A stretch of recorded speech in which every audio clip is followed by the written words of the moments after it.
Hey, thanks for joining us today. My name is Sean Brody, and this is Surf Systems, a podcast dedicated to preserving the legacy of La Jolla Surf Systems, the iconic surf shop located at La Jolla Shores.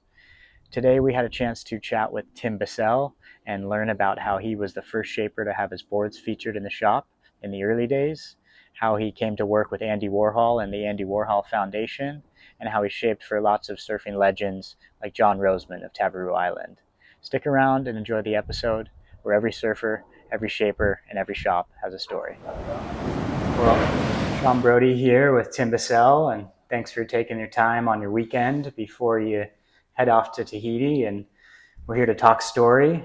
We want to dive into some of the history about La Jolla Surf Systems, some of the history of just being an icon of La Jolla, and some of these shapers you've worked with, the surfers you've worked with, and some of these stories that we want to definitely preserve and make sure that they don't disappear.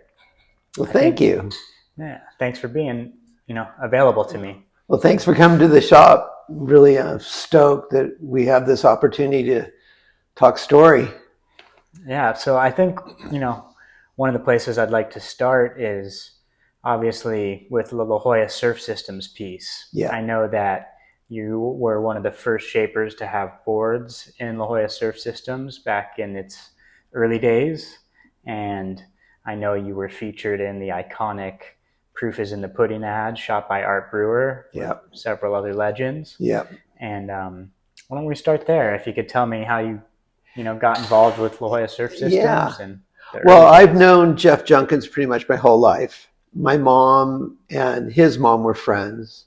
And he used to live in the Shores, and I remember, my mom would drag me down there to hang out with his mom, and I'd always check out his surfboards. I was probably only about 6 or 7 years old.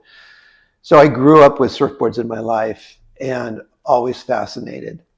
And Jeff went off to war, became a war hero, and then came back to La Jolla in the early 70s, and I believe he started La Jolla Surf Systems in 79, and I started making surfboards right up the street when I was 13. My brother and best friends gave me a stripped down Velzy surfboard, so I reshaped that into a 6-foot rounded pin. That was 1970, and I was 13, and got my first job at Sunset Surfboards when I was 15, and then went to work for Lightning Bolt in the mid 70s. And then Jeff wanted to open La Jolla Surf Systems, and he wanted a premier shop like a Huntington Surf and Sport. And I had already been making boards for almost a decade for two of the best labels in the world, Lightning Bolt and Sunset Surfboards. So I was well qualified. And when he opened up, he wanted Billy Castor, and he wanted Gary McNabb and Sean Stussy and myself.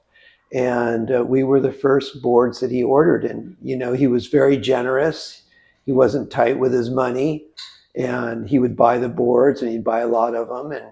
And we had a great working relationship for many years. Jeff was a character. Lots of stories about Jeff. We can get into that now, or we can get into that later. But we were really good friends. I really respected him and thought he was a magnificent person. Troubled, but, smart as a whip. And he definitely was part of the old school. Sure. Yeah. I mean, definitely want to hear some of these Junkins stories. And, I know you have a lot of them. Yeah. I guess we'll dive into that in just a minute. Yeah. Keeping it on the surfboard theme for a moment. Mm-hmm. What were most of the boards, the designs, the shapes that were going into the shop at that time? Trifins, a lot of airbrush. It was when Trifin first came in, and almost everything was like a 5'10" to 6'2" squash or wing pin channels and thick rails and V bottoms, and things have kind of gone back to those numbers, but the bottom rockers and bottom contours have changed since then. And just magnificent time. So Billy Castor was glassing all my boards, and I was shaping all his production boards. So we were making, I felt that Billy made the best surfboards in the world. He had the quality reputation, which was unsurpassed by anybody in the industry. Yeah. And then we also were making Sean Stussey's boards for export through Billy Castor's factory. So we were all in it together. It was wonderful. I loved working with Sean, and Billy was just salt of the earth, the best. Great. And a lot of bright colors at that time. Neon colors. And the 80s were just around the corner, so things started exploding again because, there was a big boom of surfing in the 60s. Then it died down because of the economy in the 70s. But then in the 80s, it was bigger than it ever was in the 60s. It seems to have this like 20-year cycle. And so La Jolla Surf Systems was just a hub of quality surfboards. And that's what made him so successful. And the shop's been here all these years. It's amazing. It's lived through some different owners, and super glad that you're back involved because it's a great location. It's a great concept, and super stoked to be a part of it. Yeah, I mean, you definitely were a part of the legacy, and we're excited to bring it full circle and have you involved again as we've brought surfboards back to the shop and kind of restoring the core, if you will. And it's definitely, it's got so much history that it's great to be able to hear some of these stories. So obviously the shop had a lot of emphasis around the surfboards. Mm-hmm. Can you tell me a little bit about some of the surfers and the riders that, gravitated to and around the shop? Yeah, we all were sponsoring our own riders at that time. Stussy was sponsoring Jeff Booth, and Billy had RK, and I had Peter King and Peter Kenvin, and of course John Roseman, and so those were like the core guys that we were sponsoring. But La Jolla Surf Systems, what made it so great was they had the core local business, but they also had the tourist business because of their location. So they would sell lots of tees and hats and trunks and slaps and boards. And they carried our T-shirts and hats, and it was a great formula. Very cool. Things are different these days, but I think the formula still works. Very cool. Shop Groms, it's always good to have a few. Absolutely. Yeah. And those are some heavy names that you just listed right there. Yeah. Every one of them has their own legacy. I want to circle back to your relationship with John Roseman in a bit, but I think let's if you could tell me a story or two about Jeff Junkins, and maybe some that are suitable for the audience here. But okay, here's a funny story about Jeff Junkins, who was a rebel, and him and Carl Ekstrom were friends, but Carl was a few years older, and Carl was just living a block away at that time, and I can't remember where Jeff was living at that time. He might have been living in the Shores, but they were friends. And Jeff's mom was having a dinner party and said, "Jeff, you look like a hippie. You need to cut your hair for this party we're having tonight." And he goes, "Okay, Mom." So he gets a hold of Carl Ekstrom, and she goes, "Just get a regular haircut like your dad's. None of this weird stuff." And in classic Jeff Junkins style, uh, his dad had a bald spot. So he gets Carl Ekstrom to cut his hair with the clippers, and he cuts it super short and cuts a bald spot in it. Shows up at dinner, mom screaming at him because he's got this like Friar Tuck thing happening. And he goes, "You said just like dad's. It's just like dad's." Oh man. Yeah. Another classic story. It's kind of sad, but had nothing to do with me. But when he was really young, he got a brand new red, probably 10-foot GNS, and they were all checking out blacks. And I think it was definitely Carl was there, and I think Bill Andrews and Bob Andrews, his brother, were all checking the surf, and they threw his board over the cliff. A brand new GNS, and the parents were super freaked out and pissed off. Any particular reason? Just Like a surf sacrifice, or a hazing. There was a lot of hazing going on back in the day. Like when we would surf the shores in the morning, Chris O'Rourke and I were best friends, and Chris just lived down the street, and I lived up the street. We used to walk to Jolla Shores at like 5 in the morning, and then my parents or his parents would pick us up in the afternoon.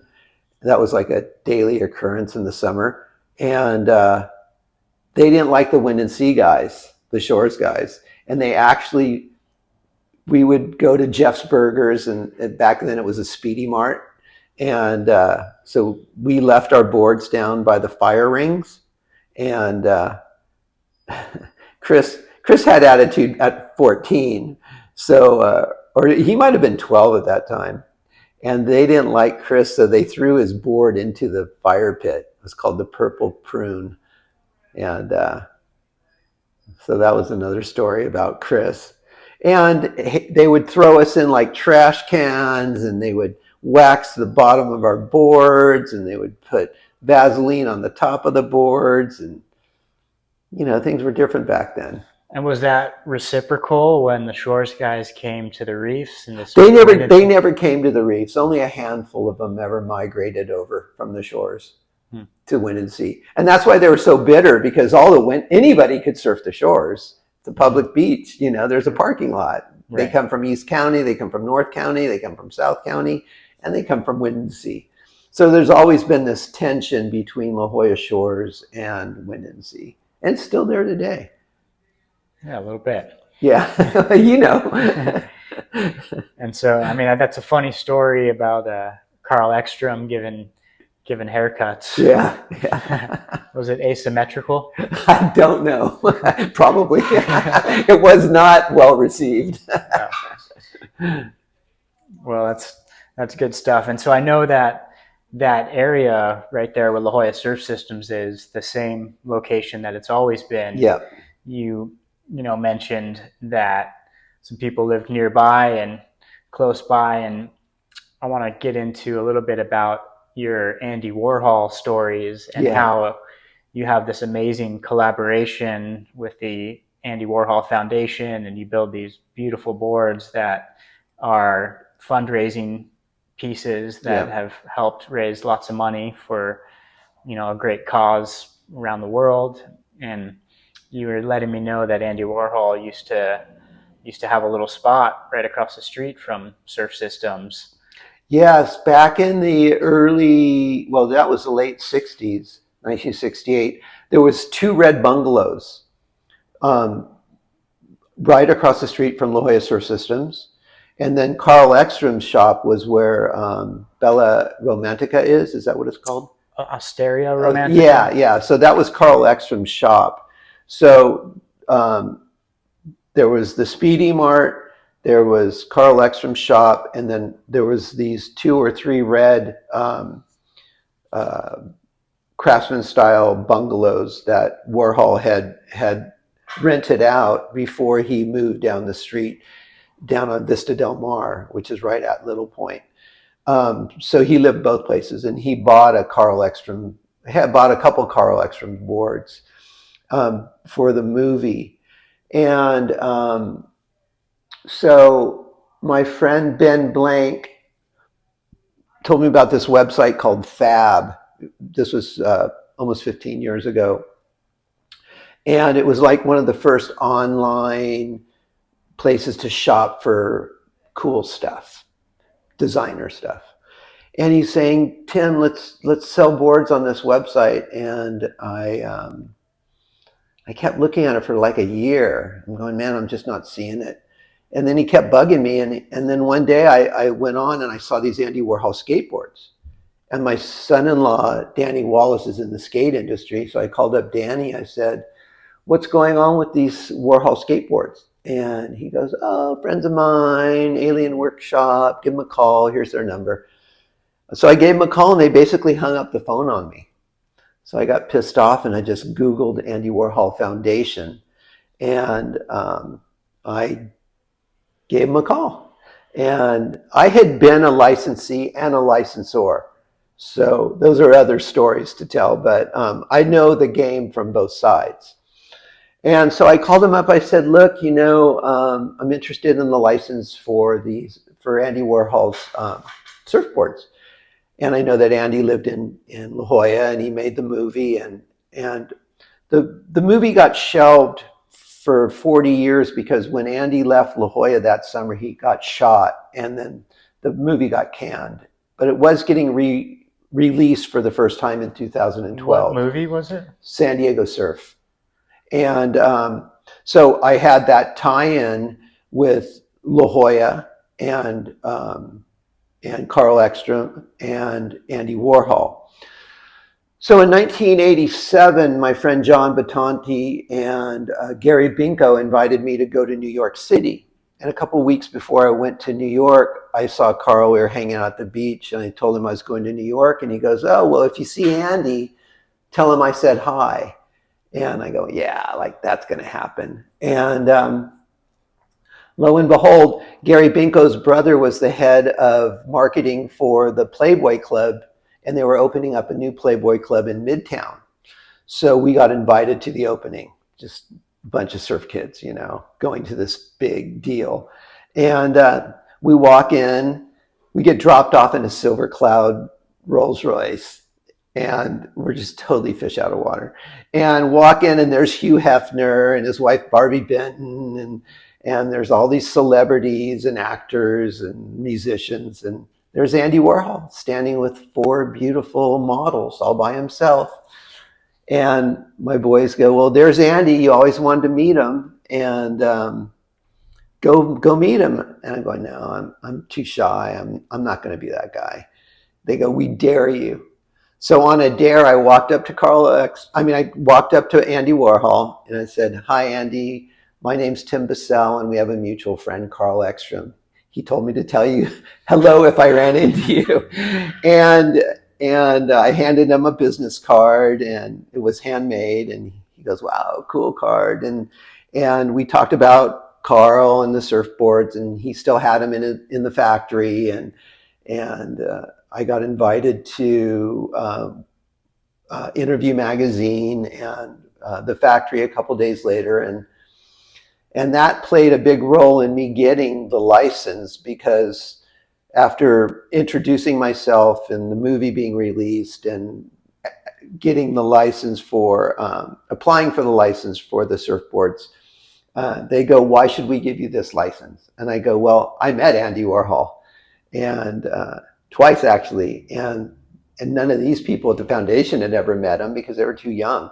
So they gave me the license, and now 14 years later, it's been like the dream project for me.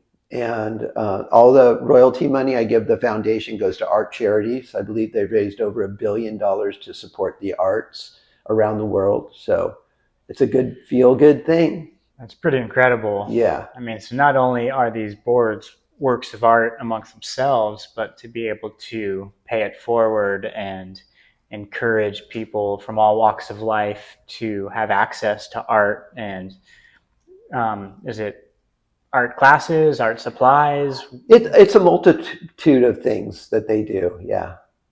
Yeah, that's a very cool thing, for lack of a better. Yeah, no, it's a feel-good thing. It's a win-win for everybody.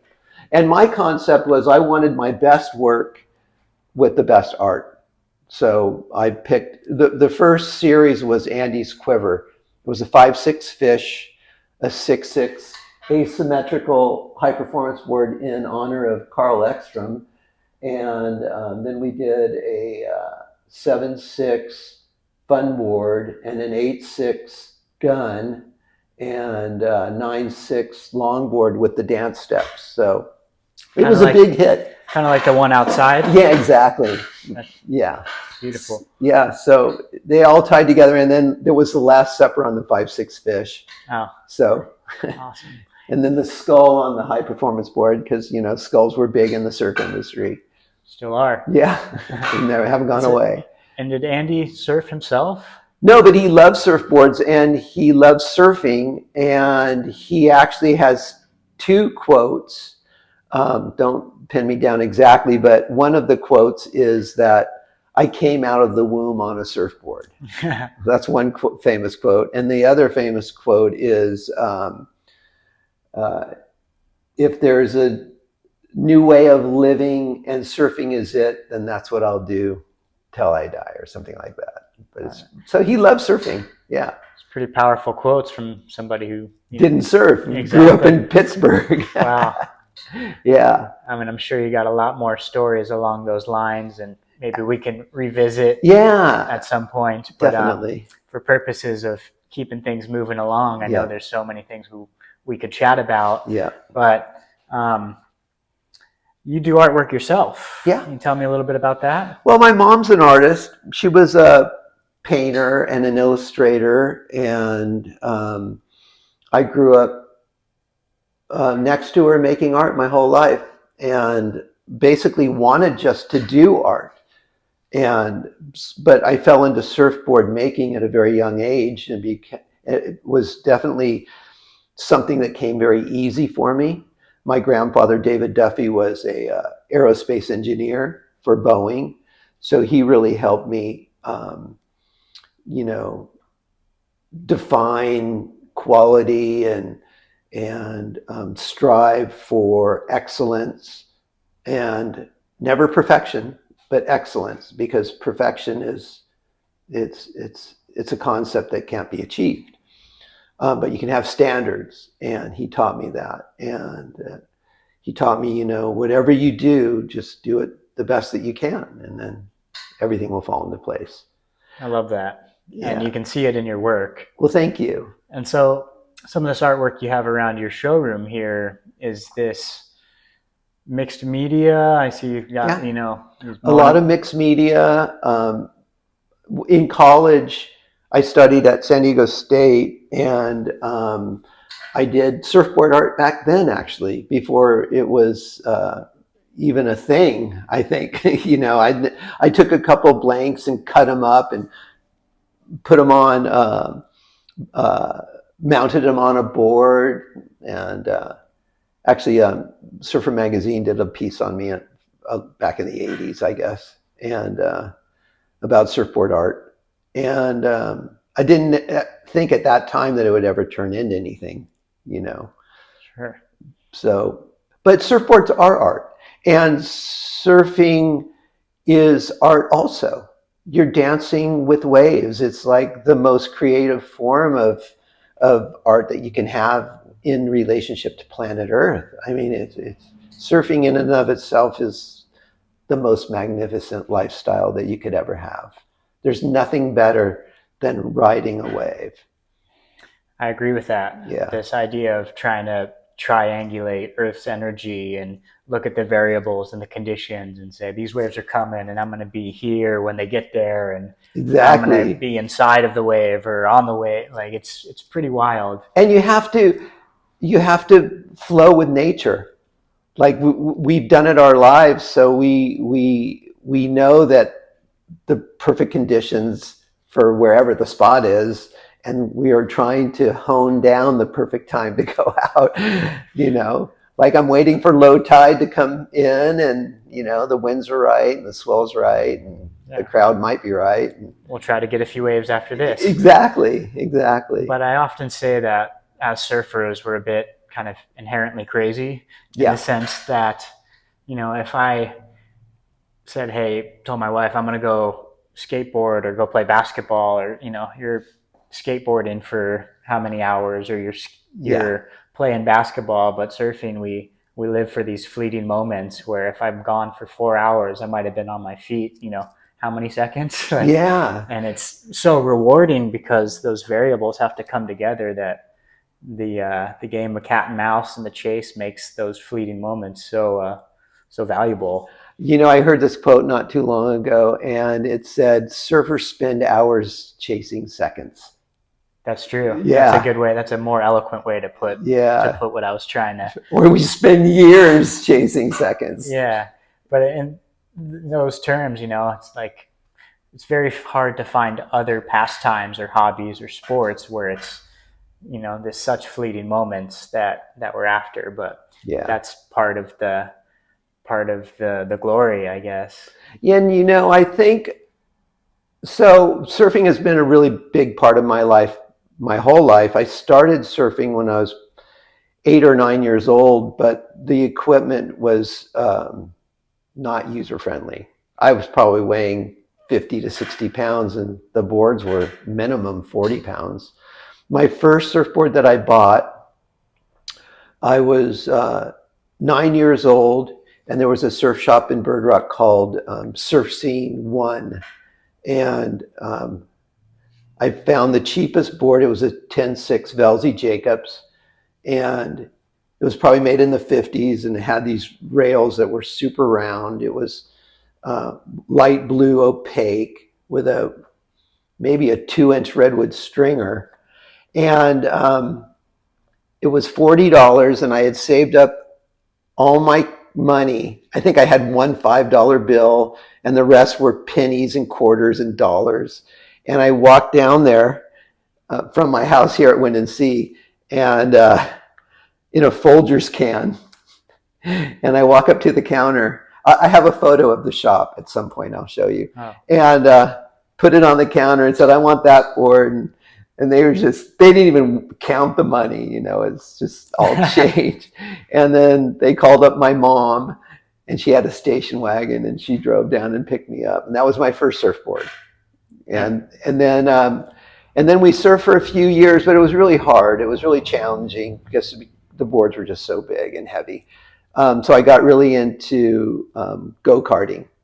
But then George Greeno did this article in Surfer Magazine about being in the barrel on his knee board. So Surf Scene 2 had opened up a few years later. And so my brother and I went in there, and we saved up a whole bunch of money from our newspaper route. And we also, turn in glass bottles for, I think it was 5 cents a bottle or something. But we went and bought knee boards. And my brother continued to be a knee boarder for years until his knees gave out. But I only lasted like a few months because we used to walk to the shores, like I told you. But we'd stop off at Marine Room. So Marine Room was the spot that we would go to. And Chris O'Rourke and I became friends. So he was a surfer. And I just liked surfing better than kneeboarding. So I didn't kneeboard very long. But my first job at Sunset Surfboard was shaping kneeboards because I had already done it. And so that's when I really started surfing full time at the age of 12. Yeah. And I know La Jolla has an iconic kneeboard history with some of the best kneeboarders. Absolutely. Rex Huffman. Oh, yeah. So many. Marshall Merriman. Mm-hmm. Yeah. So many great kneeboarders. Well, it's so inspirational to see these guys today still. I was fortunate enough to share some waves with Marshall at Cloudbreak recently. And I don't know exactly his age, but I think. Well, he's older than me, I believe. Yeah. I mean, but And Bird was a kneeboarder. yeah, Yeah. but Marshall would be out there, catch the morning boat and be like, Yeah. it's still good. And somebody would come on the next boat and like throw him an apple, and he'd move his stuff from one boat to the next. Yeah, And totally. then just, Yeah. I'm staying, and he'd just be out there all day. And it's really, surfing is the fountain of youth. And Yeah, it's definitely. really inspiring to me to see people that not only find this passion, they have the social circle that surrounds their passion, Yeah. and then keeping their body moving, keeping their mind sharp, keeping active. What could you say about the relationship between surfing and being healthy, surfing and longevity? Well, that's a great question. So when Surf Scene 2 opened up, I was like 12 and 13, and they had in there a health food bar. They had like super cool. So you could buy avocado sandwiches and tiger milk bars and smoothies. So I was indoctrinated as a young hippie to eat really healthy, because that's what surfers did in the 70s. They were all about organics and being one with nature. And then obviously that changed through the 80s and the 90s, but the surfing culture in the 70s was all about health. And I think that they were way ahead of the game as far as longevity and staying healthy. But being a surfer, someone told me this a while ago, that surfers as a subculture are like the healthiest subculture on the planet. I believe it. Yeah. I know that there's athletes in general and people that stay active. I'm sure there's some parallels from some different subsectors of life and different sports, but looking at these lifelong watermen, and I think, again, it's the physical side of it. It's the culture of like, hey, I want to stay healthy so I can get up and still surf and still move. And I think a lot of it is that having, all these friends that you make through surfing that keep you young. I mean, correct me if I'm wrong, you said you're 67? Yeah. And you're leaving for Tahiti, Yeah. in a couple of days. Yeah.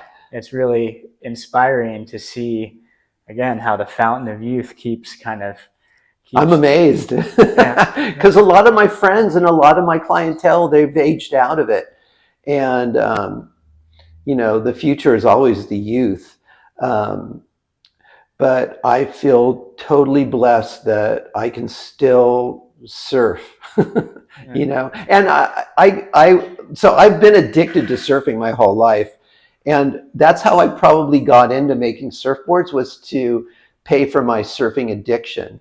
Because, when you're a production shaper contract, you're self-reliant, and you have to be a self-motivator for contract labor.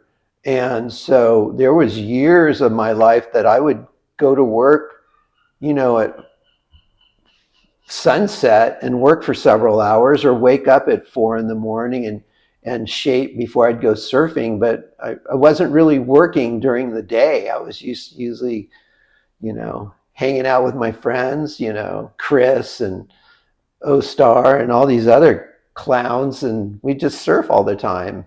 And it was amazing. Well, there's certainly worse things to be addicted to. Yeah, there are good addictions. Yeah, absolutely. My dad used to say, I'm addicted to air.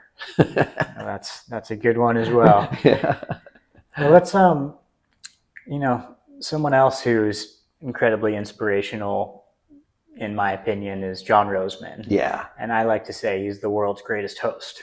Yeah, and absolutely. He's also just a man of passion and very bright, very just happy and fun to be around. Yeah. And obviously he charges. Yes. How did you wind up working with John and making all his boards? So John was riding for Castor.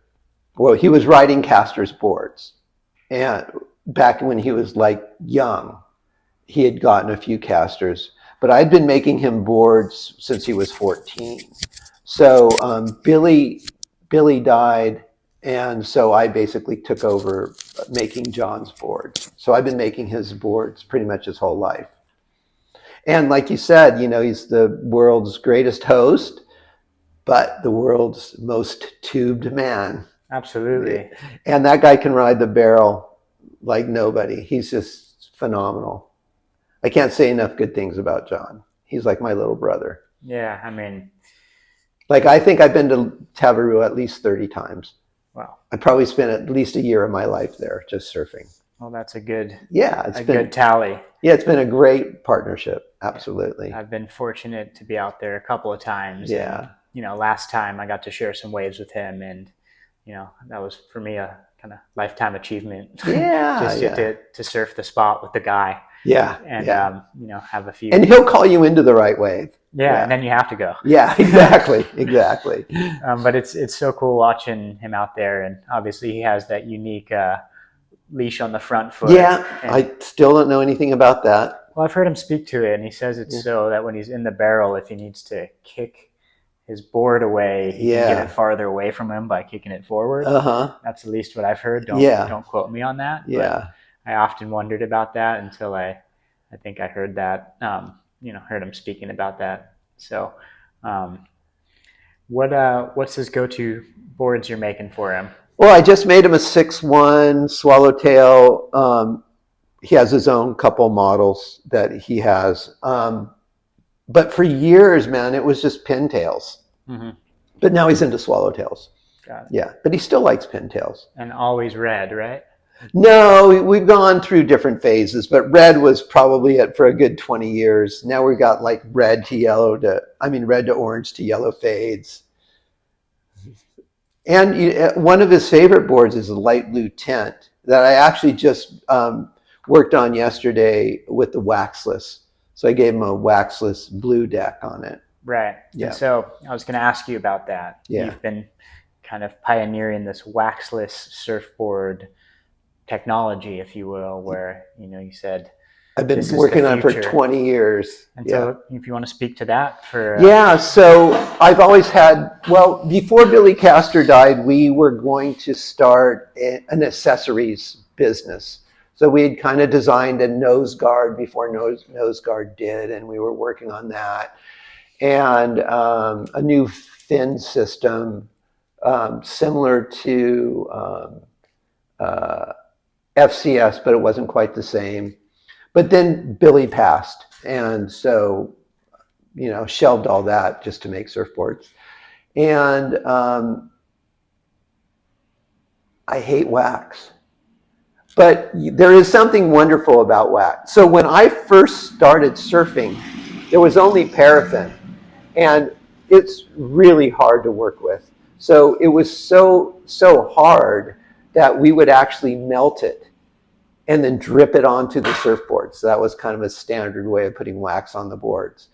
And it's dirty, it's messy, it screws up your car, and you need a board bag if you want to go that route, which I never did. About 20 years ago, I found this product. It was a silicone-based rubber. And I would sand down the decks, and I would screed out this material, which was clear, and it had a perfect kind of rubbery tip. And it worked really well, but it would peel off and it would get dirty. And so I shelved that one. And I kept trying to find a waxless product. And then about a year ago, I found what I needed, and I have it custom made to my specifications. And the concept was you get a brand new surfboard and you put down your base coat, and then whatever coat you put on, you get these perfect little nubs. Right. And there's nothing better than the first wax job. You know what I mean? Because it feels right. It's just perfect because it's got a little bit of a play. And so that was my concept, and how to replicate that in a way that could be applied during the manufacturing process, and or an add-on after, like a regular traction system. And it's the best thing I've ever come up with. I'll never go back to wax. That's saying a lot. It is. After 50,000 surfboards and 50 years of doing it, yeah. Wow. Actually longer, 53 years. So soon to be 54. And just, clarify, you can put it on custom boards straight out of the, shaping bay, as well as you can bring in an old board and apply it to an older board. Yeah. And it's a great solution. I've got to feel it and check it out. It's kind of like this plush alligator skin. Exactly. And it's not heavy. It's not cumbersome. It seems eco-friendly.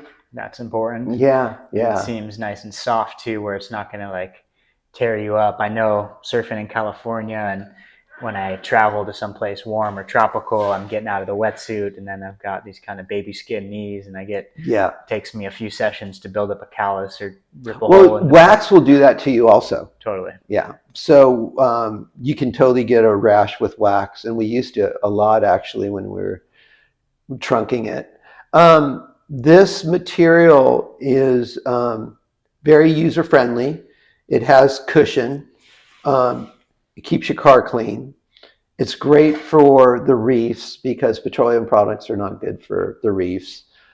There's a whole host of different reasons why. It's the best thing I've ever come up with. Well, I love that statement. I want to be respectful of your time. And I know that the tide is getting right, and the wind is still light, so we might go give it a gander. I'm ready. But I guess just winding it down, the last few questions, if you don't mind. Sure, of course. Just quickly want to circle back and talk about lightning bolt surfboards. And I know I've seen some beautiful photos with Jerry Lopez holding some of your boards. And, obviously that has a big, historical prevalence in this timeline of surfing and surfboard shapers. Can you tell me a little bit about shaping lightning bolts? I started making surfboards here in La Jolla right up the street, but my parents moved to North County when I was 14, and there was a transition period of us getting up there. So the shops that I was hanging out, or the surf shop here was La Jolla Surf Systems. I mean, it was Surf Scene too, and that's where I'd hang out, and that's where we'd all hang out. But then we moved to North County, and then my friends that surfed out there, the shop they went to was Sunset Surfboards, and Sunset Surfboards was a magnificent deal because they had the factory below the retail shop on Pacific Coast Highway, right across the street from Hanson's surf shop. And I love Swamis, and I had North County roots. And one of my best friends in high school was Danny Nellis, and his brother Tommy Nellis was a lightning bolt shaper in Hawaii. So all I wanted to do to that time was just move to Hawaii and surf pipeline and work for Lightning Bolt. So Tom Nellis was Tommy Eberle's protege. So Tom Eberle, I would work for Tom Eberle, and he hooked me up with Jack Shipley and Jerry Lopez to make lightning bolts in like 1975. And I have a great story about Jack Shipley. So their surf shop in Honolulu was really half the size of this, and it was just, probably 30 feet of surfboards on both walls and a rack of t-shirts and some trunks. And that was the surf shop. And so I take the bus down there, and I meet Jack Shipley, and he knew who I was. And so they would order 4 boards at a time. That was like the standard thing, 4 or 5 boards at a time. So we're making them boards, and I think Eberle dropped me down there with the boards, and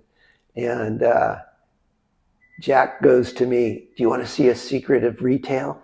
I go, "Sure." So he walks me back to the end of the shop, and there's just a door. It looked like a closet. And he's staring at the door. He's going, "Behind that door is the secret." I go, "Okay."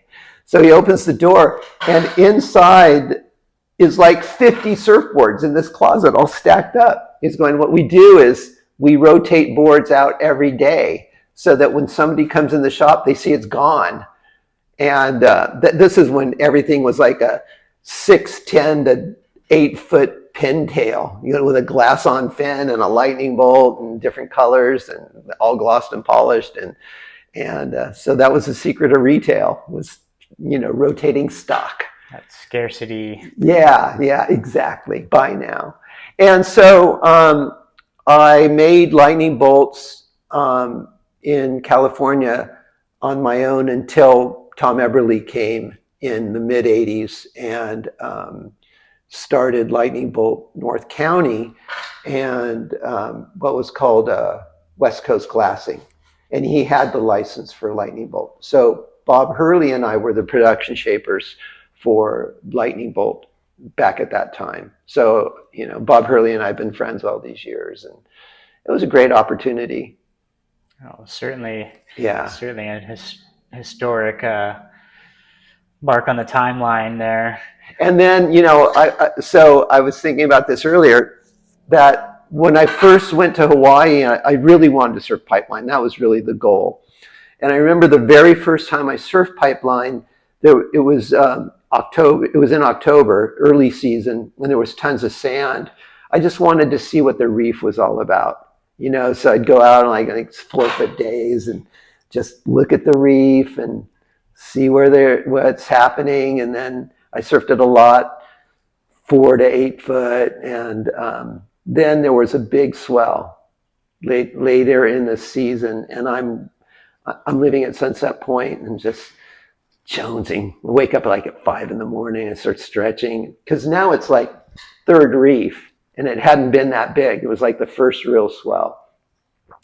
And so I ride my bike down. It's still dark. And I jump in the water. And there's like 4 or 5 guys already out. And Lopez was out. And so I'm paddling out. And I see this perfect wave. And I'm paddling into it. And some guy's cutting me off. So I'm yelling at him. And all of a sudden I know that the lip threw my knee into my face. And I broke my nose, and I'm going, fuck, I just broke my nose, and now I'm going to hit the reef. And I did. I landed so hard. I hit the reef on my side. It picked me up and dumped me over again. Well, Lopez had taken off on the wave after me, and he didn't make his wave either. So now we're together like this. I'm 18, and I've just got blood all over my face, and I'll never forget it. Jerry goes, little bro, we got to go in. Oh, man. It's just looking at my hands and seeing all this blood. Yeah. Well. Good old, before leashes. Yeah. Single fins. Which brings up a great caveat is Mike Henson's Grace model. So Mike Henson of the Endless Summer was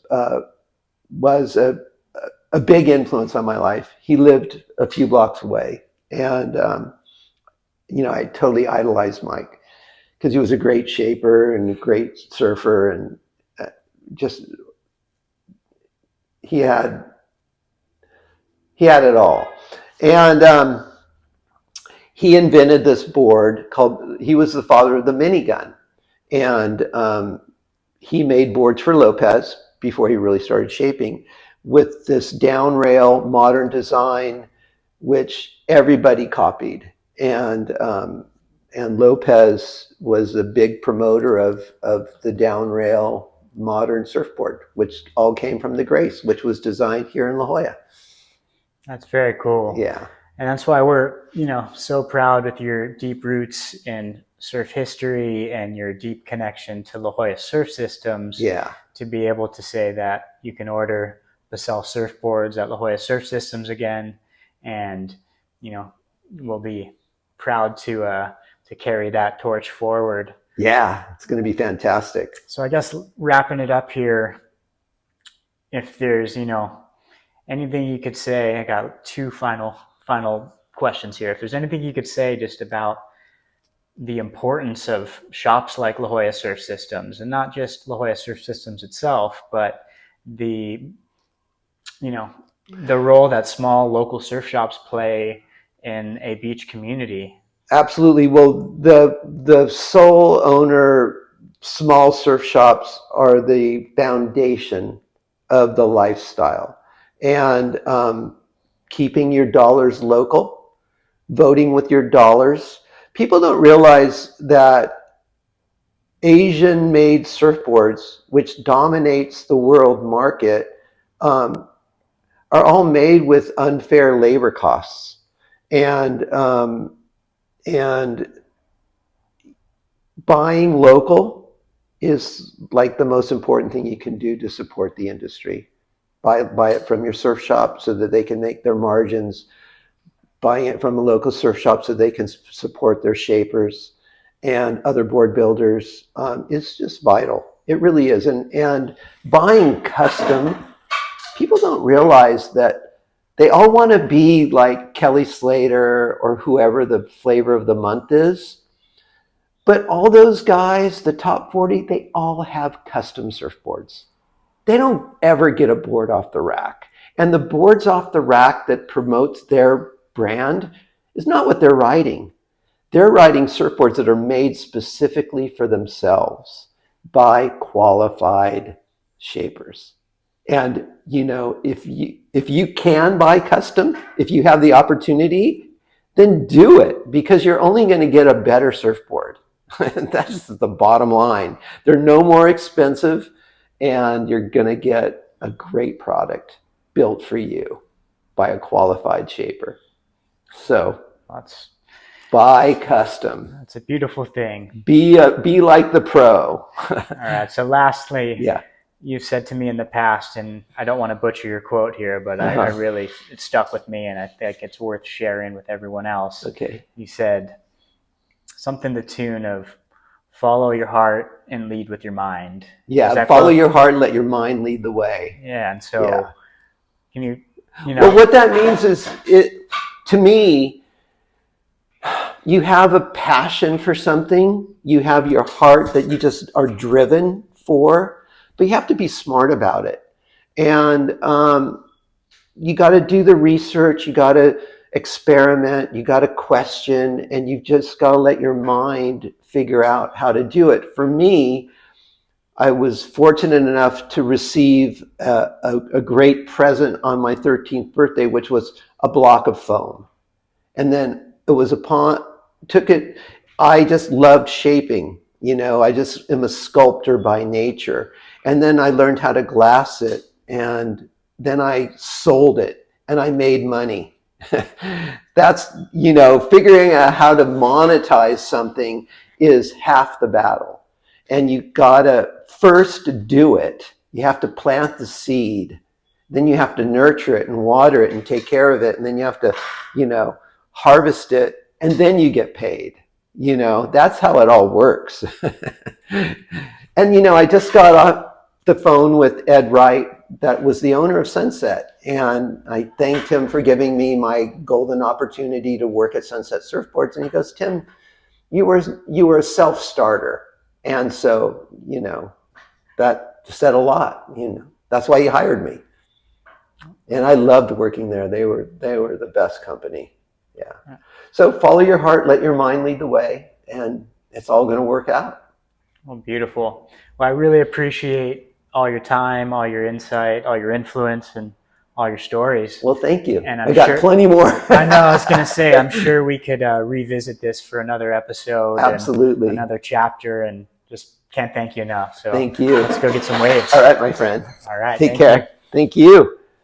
All right, I'm excited. Let's go check it. Well, thanks again for joining us today on this episode of Surf Systems, where we had a chance to chat with Tim Bessel and learn from his infinite wisdom. We really appreciate Tim's time, so we want to thank him, and we want to thank you, the listeners, for joining us. Join us next time on Surf Systems, where every surfer, every shaper, and every shop has a story. See you in the water.